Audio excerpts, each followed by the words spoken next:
Hi, it's Patrick Hutzel from IntensiveCareHotline.com, where we instantly improve the lives for families of critically ill patients in intensive care so that you can make informed decisions, have peace of mind, real power, real control, and so that you can influence decision making fast, even if you're not a doctor or a nurse in intensive care. This is another episode of Your Questions Answered, and in last week's episode I answered another question that we get quite frequently from our readers, and the question last week was, what are reasons for not being able to come off the ventilator or respirator? You can check out the answer to last week's question by clicking on the link below this video. In this week's episode of Your Questions Answered, I want to answer another question from one of our readers, and the question this week is: my sister is in intensive care after a car accident with multiple fractures. The doctors want us to pull the plug. We want to keep going. What are our rights? This question from Barbara is an excerpt from an email counseling and consulting session with me. So Barbara writes: Hi Patrick, my sister is in intensive care in the shock trauma ICU unit at such and such hospital. She was in a car accident a few weeks back and she is also very overweight. After 4 weeks of extensive treatment, the intensive care doctors were painting more and more of a doom and gloom picture of her being on a ventilator and needing to be in a nursing home for the rest of her life. She has a broken hip which they operated on. Her neck is in a brace. She has a crushed vertebrae with a rod which is successfully inserted in her back. Thankfully, she sustained no head or brain injuries. Therefore, she is now slowly waking up and she seems to be getting more and more alert, and she seems to have a better understanding of her surroundings and of what's going on. She has now gone from the ventilator with a breathing tube to a tracheostomy on a ventilator only about 10 days ago.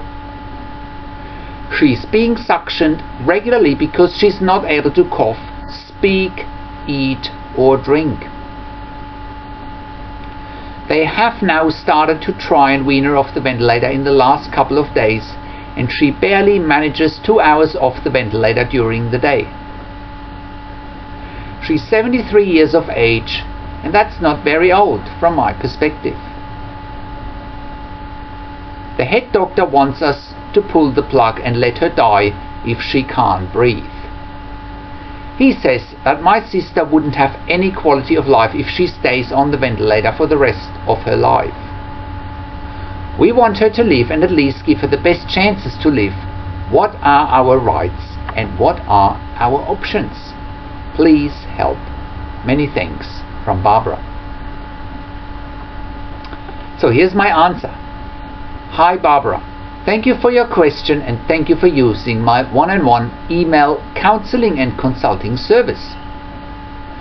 I'm very glad to hear that your sister has a great advocate by her side, which is yourself, and it sounds like also the rest of your family. It's very good that you and your family want your sister to live, and by everything you are describing, I think she has a very good chance to live. 4 weeks in intensive care after multiple trauma, also known as polytrauma, is nothing unusual. I often see part of my role to give people perspective when they have a loved one critically ill in intensive care. Again, 4 weeks after multiple trauma with multiple surgeries is nothing in the bigger scheme of things, even though it must feel like an eternity and a never-ending nightmare for your sister, for yourself, and for the rest of your family. Again, going from ventilation with a breathing tube to a tracheostomy on the ventilator is nothing unusual after multiple trauma. I have seen this scenario play out over and over again. Now, the doctors are implying that your sister will need ventilation for the rest of her life and they haven't even started to try and wean her off the ventilator properly. Weaning your sister off the ventilator can take time, and given that you have described that she barely manages 2 hours off the ventilator for the last 2 days, they haven't even scratched the surface. They need to, as a starting point, increase the time she can tolerate off the ventilator gradually and slowly. Weaning a critically ill patient off the ventilator with tracheostomy can sometimes be a marathon and not a sprint. Taking a negative spin and painting the typical doom and gloom picture that ICUs often paint doesn't help. That's why it's so important that you and your family remain strong, make informed decisions, get peace of mind, control, power and influence during this crucial time in your sister's and in your family's life. Again, the first few weeks after the accident, the focus was to get the multiple fractures in order your sister sustained. After that has been done, the next step is to try and wean her off the ventilator, and then hopefully the tracheostomy can be removed next. It's almost the same old story over and over again with our clients. Intensive care units are getting better and better at saving lives, and yet once they have saved a life and gotten your sister, for example, through all this treatment to get her fractures operated on and give her a tracheostomy, then they want you to agree to quote-unquote pull the plug. If you have followed my blog and your questions answered episode, you would know by now that intensive care doctors wanting to pull the plug is rarely the right thing to do. I have written extensively about what's a real versus a perceived end-of-life situation, and you can check it out in the link that I put below this video in the written version of this blog, where I put a link to the article The Difference Between Real and Perceived End-of-Life Situations When Your Loved One is Critically Ill in Intensive Care. The next step for your sister is to get her out of bed and mobilized. That'll strengthen her body and also her breathing. Getting patients out of bed as early as possible is very important when it comes to weaning her off the ventilator or respirator. It's also stimulating for your sister, and she'll need stimulation after 4 weeks in intensive care whilst being in an induced coma for most of the time. She will also need physical therapy or physiotherapy as soon as possible to get her back to moving if she can. Physical therapy and physiotherapy will also help with strengthening her breathing muscles to get her off the ventilator. That in and of itself sounds much more appealing compared to the negativity from the intensive care team, and it sounds to me way more appealing compared to the doctors asking you to agree to quote-unquote pulling the plug. Many intensive care teams are simply not prepared to work through the challenges of a prolonged stay in intensive care when patients are being ventilated with tracheostomy. You can also check out another article and video that I wrote about tracheostomy and weaning off the ventilator in intensive care. How long can it take? Again, I put a link below this video in the written version of this blog. But it's not only the clinical challenges that are an issue. It's also that a long-term stay in intensive care may not be financially viable for the intensive care team. Furthermore, by weaning your sister off the ventilator, she may be blocking a bed that the ICU could use for another, often more financially viable patient. After all, intensive care beds are precious, scarce, expensive, and in demand.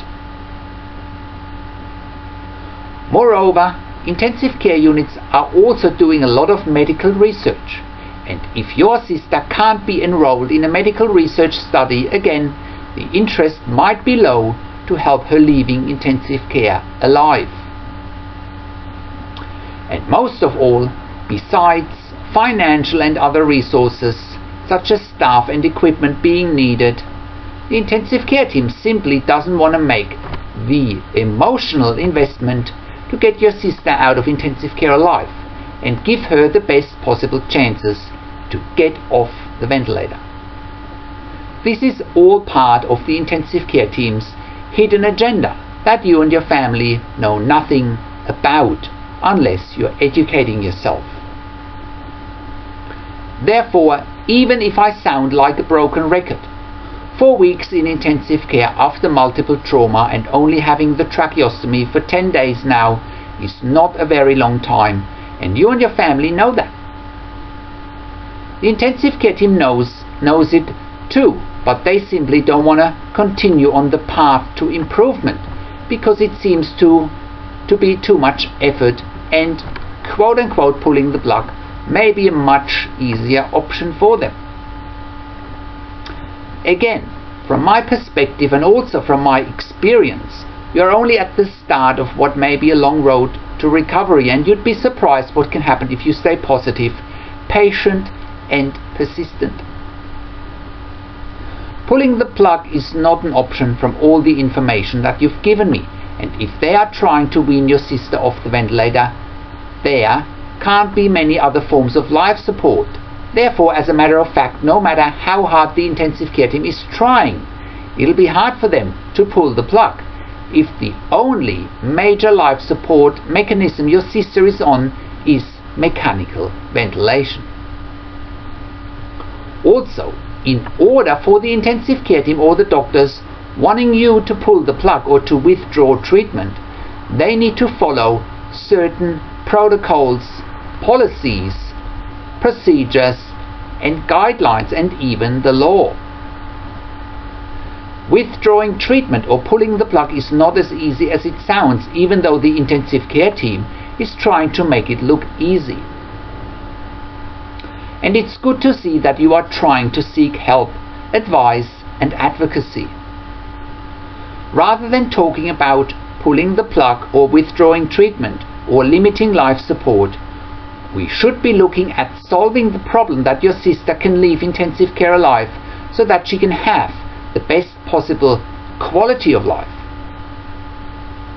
The best way to go about it is to wean her off the ventilator, get her out of bed and stick to a daily regime so that your sister can back to normality as quickly as possible. If your sister can tolerate it, she should start with 1 or 2 hours off the ventilator every day and then gradually increase her time off the ventilator with 2 hours on and 2 hours off the ventilator.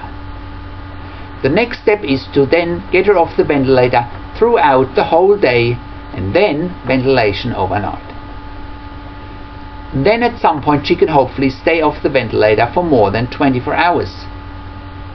None of that may happen overnight and can sometimes take many days, many weeks and sometimes many months. You've already figured that the alternative with pulling the plug is not an option, really. Again, as I mentioned before, mobilization out of bed is part of weaning off the ventilator too, and it needs to happen rather sooner than later.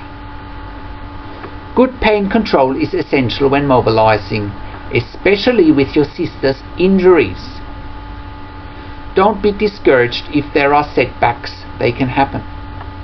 For example, I have been working with another client over the last few weeks, and the client's family member was in intensive care for about 8 weeks and initially couldn't be weaned off the ventilator and the tracheostomy. The client's family member only lasted around 10 minutes off the ventilator initially, and then gradually they increased his time off the ventilator until he could finally get weaned off the ventilator and had the tracheostomy removed.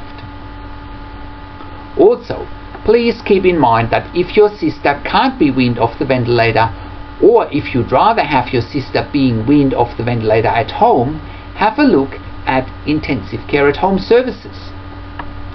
Intensive care at home is a fully accredited intensive home care service provider, and we can do what intensive care units or long-term acute care units can do as well, just in a much more patient and family-friendly environment. Therefore, your sister can improve her quality of life at home as well rather than in an inhibiting, negative, sterile and depressing intensive care environment. I also find it highly inappropriate if the doctors keep talking about quality of life without having asked you or your sister what quality of life is acceptable for her. Quality of life is a very subjective experience, and it doesn't really matter what the doctors think about it. All that matters is what you, your family and your sister think and are happy with. Those are the most important things.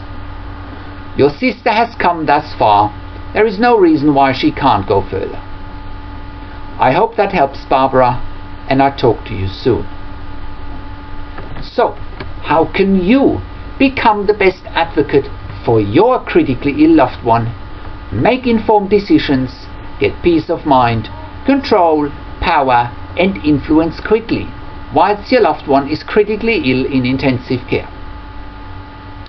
You get to that all-important feeling of making informed decisions, get peace of mind, control, power and influence when you download your free Instant Impact Report now by entering your email below. In your free Instant Impact Report, you learn quickly how to make informed decisions, get peace of mind, real power and real control, and how you can influence decision making fast once your loved one is critically ill in intensive care. Your free Instant Impact Report gives you in-depth insight that you must know whilst your loved one is critically ill or is even dying in intensive care. Sign up and download your free Instant Impact Report now by entering your email below. In your free Instant Impact Report, you learn how to speak the secret intensive care language so that the doctors and the nurses know straight away that you are an insider and that you know and understand what's really happening in intensive care.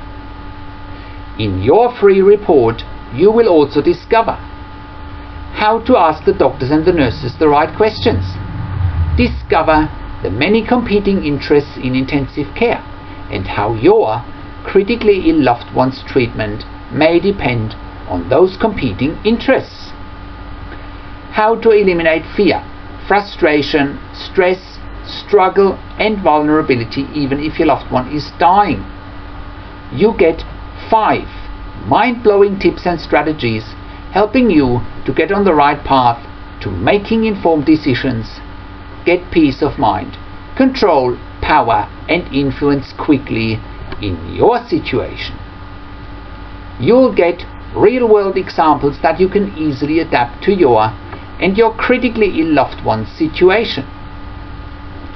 How to stop being intimidated by the intensive care team and how you will be seen as equals.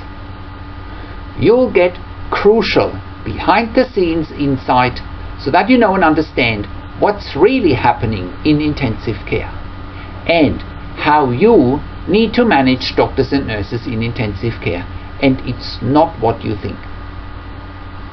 Thank you for tuning into this week's Your Questions Answered episode, and I'll see you again next week in another update. Make sure you also check out our blog section for more tips and strategies, or simply send me an email to support@intensivecarehotline.com with your questions, or you can call me. Find international phone numbers on our contacts tab.